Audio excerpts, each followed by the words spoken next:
ಸಮಾಜ ಕಲ್ಯಾಣ ಇಲಾಖೆ ಮತ್ತು ಗಾರ್ಡ್ ಸಂಸ್ಥೆ ವತಿಯಿಂದ ಪಟ್ಟಣದ ಅಂಬೇಡ್ಕರ್ ಭವನದಲ್ಲಿ ನಡೆದ ಅಸ್ಪೃಶ್ಯತೆ ನಿವಾರಣಾ ಸಪ್ತಾಹದ ಜಾಗೃತಿ ಕಾರ್ಯಕ್ರಮದಲ್ಲಿ ಸಾರ್ವಜನಿಕರಿಲ್ಲದೆ ಕೇವಲ ಕಾಲೇಜು ವಿದ್ಯಾರ್ಥಿನಿಯರು ಮತ್ತು ಕೆಲವೇ ಅಂಗನವಾಡಿ ಕಾರ್ಯಕರ್ತೆಯರಿಗೆ ಸೀಮಿತವಾಗಿತ್ತು. ಈ ಕಾರ್ಯಕ್ರಮ ಕುರಿತು ಜೀವಿಕಾ ಜಿಲ್ಲಾ ಸಂಚಾಲಕ ಬಸವರಾಜ್ ಮಾತನಾಡಿ, ಈ ಕಾರ್ಯಕ್ರಮದ ಉದ್ದೇಶ ಇಲ್ಲಿ ಅಸ್ಪೃಶ್ಯತೆ ಆಚರಣೆಯಾಗಿದೆ. ಯಾವ ಗ್ರಾಮದಲ್ಲಿ ಕೋಮು ಸೌಹಾರ್ದತೆಗೆ ಧಕ್ಕೆಯಾಗಿದೆ ಅಂತಹ ಗ್ರಾಮಗಳನ್ನು ಗುರುತಿಸಿ ಅಲ್ಲಿ ಸಾರ್ವಜನಿಕರನ್ನು ಸೇರಿಸಿ ಅವರಿಗೆ ಕಾನೂನು ಮಹತ್ವ ಮತ್ತು ಅರಿವನ್ನು ಮೂಡಿಸುವ ಸದುದ್ದೇಶ ಹೊಂದಿದೆ. ಆದರೆ ಇವತ್ತಿನ ಕಾರ್ಯಕ್ರಮ ಕೇವಲ ಕಾಲೇಜು ಮಕ್ಕಳಿಗೆ ಮೀಸಲಾಗಿದೆ ಎಂದು ವಿಷಾದ ವ್ಯಕ್ತಪಡಿಸಿದರು. ಖಂಡಿತ ಈ ಕಾರ್ಯಕ್ರಮ ಫಲಪ್ರದ ಆಗ್ತದೆ. ಬಟ್ ಮಕ್ಕಳು ಮಾಡಬೇಡಿ ಅಂತಲ್ಲ, ಕಾಲೇಜಲ್ಲೇ ಹೋಗಿ ನಾವು ಅವ್ರಿಗೆ ಅರಿವು ಮೂಡಿಸ್ಬೋದು, ಜಾಗೃತಿ ಮೂಡಿಸ್ಬೋದು. ನಮ್ಮ ತಾಲೂಕು ದಂಡಾಧಿಕಾರಿಗಳು ಸಾಕಷ್ಟು ಕಾಲೇಜುಗಳಿಗೆ, ಹಾಸ್ಟೆಲ್ಗಳಿಗೆ ಹೋಗಿ ಈ ಸಂವಿಧಾನದ ಬಗ್ಗೆ, ಈ ಪ್ರಾಕ್ಟೀಸ್ ಬಗ್ಗೆ ಅವ್ರಿಗೆ ಅರಿವು ಮೂಡಿಸ್ತಾ ಇದ್ದಾರೆ. ಬಟ್ ಇಂಥ ದೊಡ್ಡ ಕಾರ್ಯಕ್ರಮ ಸರ್ಕಾರ ಉನ್ನತ ಮಟ್ಟದಲ್ಲಿ ಇಂಥ ಕಾರ್ಯಕ್ರಮನ ಆಯೋಜನೆ ಮಾಡುವಾಗ ತಾಲೂಕು ಮಟ್ಟದಲ್ಲಿ ಇರ್ತಕ್ಕಂಥ ಎಲ್ಲ ಸಮುದಾಯದವರು ಗೊತ್ತಿಲ್ಲದನ ಅವ್ರಿಗೆ ಅರಿವಿಲ್ದಂಗೆ ಇನ್ನೂ ಕೂಡ ಇದು ಪ್ರಾಕ್ಟೀಸಲ್ಲಿ ಇರ್ತಕ್ಕಂಥದ್ದನ್ನ ಇದು ಕಾನೂನು ಬಾಹಿರ, ಇದು ಸಂವಿಧಾನಕ್ಕೆ ಇದು ವಿರುದ್ಧವಾಗಿ ನಡೀತಾ ಇದ್ದೀವಿ.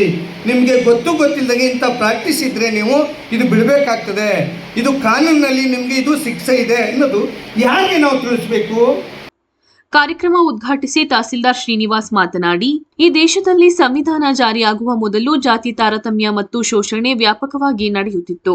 ಆದರೆ ಬಾಬಾ ಸಾಹೇಬ್ ಅಂಬೇಡ್ಕರ್ ಅವರ ಪರಿಶ್ರಮದಿಂದ ಜಾರಿಯಾದ ದೇಶದ ಸಂವಿಧಾನ ಈ ಎಲ್ಲಾ ಶೋಷಣೆ ಮತ್ತು ಅಸಮಾನತೆ ವಿರುದ್ಧವಾದ ಕಾನೂನು ಕ್ರಮಗಳನ್ನು ನಮಗೆ ನೀಡಿತ್ತು. ಆದ್ದರಿಂದ ಜಾತಿ ತಾರತಮ್ಯ ಕಡೆಯಾಗಲು ಸಾಧ್ಯವಾಗಿದೆ ಮತ್ತು ಸಂವಿಧಾನ ಯಾರೋ ಒಬ್ಬರಿಗೆ ಜಾರಿಯಾದದ್ದಲ್ಲ, ಬದಲಿಗೆ ಈ ದೇಶದ ಪ್ರತಿಯೊಬ್ಬ ವ್ಯಕ್ತಿಗೂ ಸಲ್ಲಿಕೆಯಾಗುತ್ತದೆ ಎಂದರು. ಹಿಂದುಳಿದ ವರ್ಗಗಳ ಮತ್ತು ಬಡ ಕುಟುಂಬಗಳ ಮೇಲೆ ತುಂಬ ಆಸಕ್ತಿಯನ್ನು ಉಳ್ಳಂತಹ ಮಹಾನ್ ವ್ಯಕ್ತಿ ಡಾಕ್ಟರ್ ಬಿ ಆರ್ ಅಂಬೇಡ್ಕರ್ ಅವರು. ಇವತ್ತೇನಾದರೂ ನಾವು ಇಲ್ಲಿ ನಿಂತ್ಕೊಂಡು ಮಾತಾಡ್ತಿದ್ದೀವಿ ಅಂತಂದರೆ ಅದು ಅಂಬೇಡ್ಕರ್ ಅವರ ಒಂದು ಕೊಡುಗೆ ಅಂತಲೇ ನಾವು ಸಂದರ್ಭದಲ್ಲಿ ಹೇಳ್ಬೋದು. ಕಾರ್ಯಕ್ರಮದಲ್ಲಿ ಪ್ರಾಸ್ತಾವಿಕವಾಗಿ ತಾಲೂಕು ಸಮಾಜ ಕಲ್ಯಾಣ ಸಹಾಯಕ ನಿರ್ದೇಶಕ ರಾಮಸ್ವಾಮಿ ಮಾತನಾಡಿದರು. ಈ ಕಾರ್ಯಕ್ರಮದಲ್ಲಿ ಪರಿಶಿಷ್ಟ ವರ್ಗಗಳ ಕಲ್ಯಾಣಾಧಿಕಾರಿ ಮಹೇಶ್, ಪ್ರಗತಿಪರ ರೈತ ಮಾಲಾರ ಪುಟ್ಟಯ್ಯ, ಮಹಾಸಭಾ ಮಾಜಿ ಅಧ್ಯಕ್ಷ ಮುದ್ದುಮಲ್ಲಯ್ಯ ಸೇರಿದಂತೆ ಮತ್ತಿತರರು ಉಪಸ್ಥಿತರಿದ್ದರು.